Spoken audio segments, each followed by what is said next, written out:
এই আচারটা অনেক লোভনীয় হয় যদি আপনি এভাবে বানান। আমের আটি যখন একটু শক্ত হয় তখন এই আচারটা বানানোর সিজন।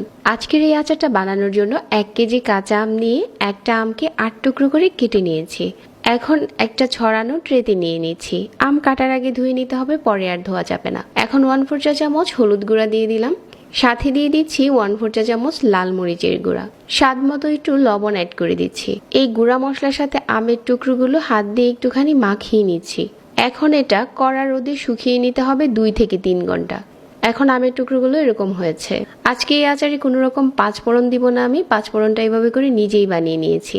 1/2 কাপ সরিষার তেল দিয়ে দিলাম, আর এখন দিয়ে দিচ্ছি আমের টুকরোগুলো। সরিষার তেলের সাথে আমের টুকরোগুলো এপাশ ওপাশ করে ভেজে নিচ্ছি।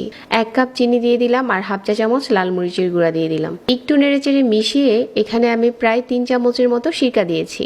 আচারে যে মশলাটা গুঁড়ো করেছিলাম এখান থেকে দিয়ে দিলাম 1 টেবিল চামচ। এই মশলাটা গুঁড়ো করে রেখে দিলে আপনারা যে কোনো আচারে দিতে পারবেন। একটু নেড়েচেড়ে মিশিয়ে নিচ্ছি আর মাঝারি আঁচে জাল করতে থাকছি। এখন চুলা থেকে নামানোর আগে স্বাদ মতো রেগুলার লবণ আর বিট লবণ দিয়ে দিচ্ছি।